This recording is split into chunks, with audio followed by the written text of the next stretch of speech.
Leo. The lion. Middle sign of the fire triplicity. July 22nd to August 22nd. This is the heart of the grand man, or macrocosm. It is a masculine, commanding, fixed, choleric, fiery, changeable, northern sign of the zodiac, the middle point of the magnet of the fire triplicity. It governs the heart and blood of life, the higher attributes being belief and self-control. The sun enters the sign Leo on or about the 22nd of July each year, and departs from the sign on or about the 22nd of August. It takes 6 days for the sun to come into full touch and action with the sign. Therefore, a person born between the dates of the 22nd and the 28th of July would not receive the full central results of the sign's individuality, as this person would be born on the edge of the zodiac, which is known as the cusp. Its impulses partake of the sign the sun has just passed through and out from. The native thus born will partake much of the attributes of the sign of the zodiac, wherein the moon is located at the time of birth. The people born under this sign are kind-hearted, generous, sympathetic, and magnetic. They make good nurses when in full sympathy with the patient. They are emotional, very intuitive, and are generally able by means of this power to escape the consequences of their actions. Leo people are fine conversationalists, excelling in repartee, and are the best of storytellers. They always make a point, and always see the point. When the true individuality of Leo holds sway, these people have a noble ideal, with a loyal love, confident, pure, and abundant. Having minds of the practical, philosophical, and spiritual combined, a triunity, they radiate a luminous substance, which makes them a most powerful people for good, with a marked ability to inspire others. Under such conditions, they have the most remarkable power in molding public opinion, and in swaying great audiences. In fact, the truly awakened Leo men and women are invincible if they will learn the pathway of silence. Leo people have a great love for their own, and will not yield to advice or dictation in the management of their children. Leo women who have been looked upon as angels in the neighborhood will sometimes show an astonishing ferocity if their children are hurt or reproved. A fault found with them, a complaint made by a teacher or a friend, will arouse these mothers to the highest pitch of passionate excitement. The motto of the Leo woman is "Love me, love my dog." The natural intuition of these people is very great, and this talent is sometimes so constantly exercised that it leads to deep-seated aversion and prejudice. They have been right in their estimates of people 6 times out of 10, therefore they must be right 10 times out of 10. Argument is of no use under such conditions. In fact, it is well to let the Leo person enjoy his opinions without interference. The balance of happiness for the rest of the family is usually to be found in that method. Those born under this sign are in some respects near of kin to those who come under the head of the same triplicity. They would rather plan than work, and they are by no means fond of details. They are sometimes very lazy, and, like the cat, are fond of basking in the sun and dozing in the chimney corner. They are fond of all creature and home comforts. The men usually know where the best markets are to be found, and have a real genius in catering for the table. The women have the same talent in selecting, and among them are found our most inspirational cooks. Personal appearance. Usually persons born under this sign have a strong wiry body, not over tall, but well proportioned, broad shoulders, round head, with light or ruddy complexions, strong, deep voice, and large eyes, and are often under a peculiar spiritual influx. Companions. Companionships and true genial friends for Leo people will usually be found first among Sagittarius people, next among those born under Libra, or under Aries. Faults. The faults of these people are most marked. Many of them are cunning, tricky, natural prevaricators, and chronic borrowers. They are hot-headed, impetuous, fiery, and passionate.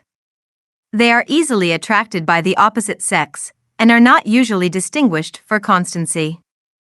They take quick prejudices, but are sometimes more correct in their estimate of people than their cooler-headed and more passive neighbors.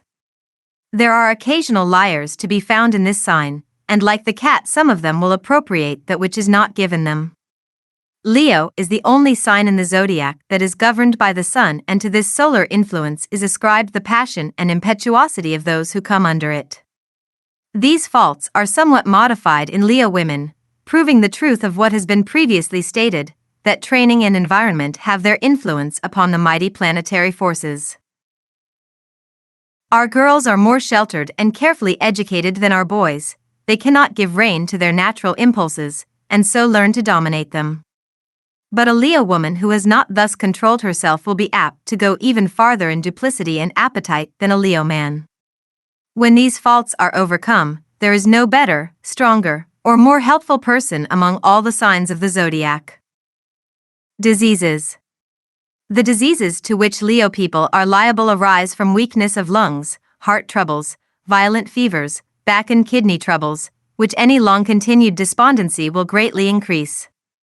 All these ailments and every other known to man can be entirely dominated, forever cast out, by those who realize that mind is the master and body the servant of mind. Mode of growth. The spiritual evolution of the Leo character is by cool and passive contemplation and silence. They should ever bear in mind that their governing planet is the sun, and that true growth can be attained only by a combination of heat and cold, light and shadow. Their best discipline seems to come from suffering, loss, and sickness, through which they learn the futility of deception and passion.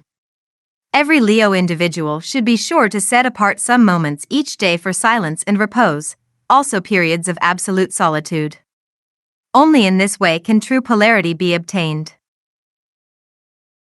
The greatest pains should be taken by those born under this sign to discriminate between natural intuition, which is theirs to a remarkable degree, and the abuse of this native genius, which degenerates into a mean and hurtful prejudice. They should try to see that this latter trait of character is a positive hindrance to their own growth, because it is hurtful to others. They also need to exercise themselves more in regard to the comfort and happiness of others, and less in regard to their own. The selfishness of this sign must be overcome before there can be any true progress. Leo people should often take a careful inventory of their own faults and weaknesses, and in this way learn charity for others. Marriages. In the selection of husband or wife, the greatest care should be taken, otherwise long-continued troubles will be the result. A union with a person born in Sagittarius or in Aries is likely to be most happy and to produce the strongest offspring. The reader must remember that usually the happiest results arise in marriage, where social and intellectual equality exists. Government of children. Children who are born when the sun is well centered in Leo should be most carefully guarded, on account of having fine sensitive natures, with a strong emotional impulse to imitate others. They are very apt to lack individuality. Special instruction should be given to teach self-control. Without a strong hand and proper education, these children are very apt to partake of many vices and evils which lead to paralysis, consumption, or insanity. A great responsibility rests upon parents and guardians who have the charge of these younger people. Leo children are quick to observe any duplicity or inconsistency on the part of those around them, and will meet it all with corresponding hypocrisy and a deep cunning. They are exceedingly imitative, and must therefore be taught independence of character. They not only imitate the actions and the faults of others, but they have a great power in imitating voices and gestures. They must never be aroused to combat, but a constant endeavor must be made to raise them above the common level of humanity. Such training requires line upon line, and precept upon precept. If parents could be made to understand the grand possibilities of the regenerate Leo character, they would not spare themselves in this educatory work. The minds of these sensitive and talented children should be kept busy with simple, wholesome, and amusing tasks. There can be no harmonious development of a child born under this fiery and impulsive sign without constant and varied amusement, just as a young lion can be brought into subjection by steadfast love and unvarying kindness, so can the little human lion be tamed and developed into all goodness. He must be constantly under observation, but must not know it. If he is conscious of being watched, he will immediately commence to deceive and prevaricate. These little ones should never be pushed one side. They should be the constant companions of judicious parents or guardians. Parents must be careful not to transgress the rules they have made for these little ones. The true nature of the higher individuality of Leo is law and order, but many Leo people go through life from the cradle to the grave without being appreciated or even understood.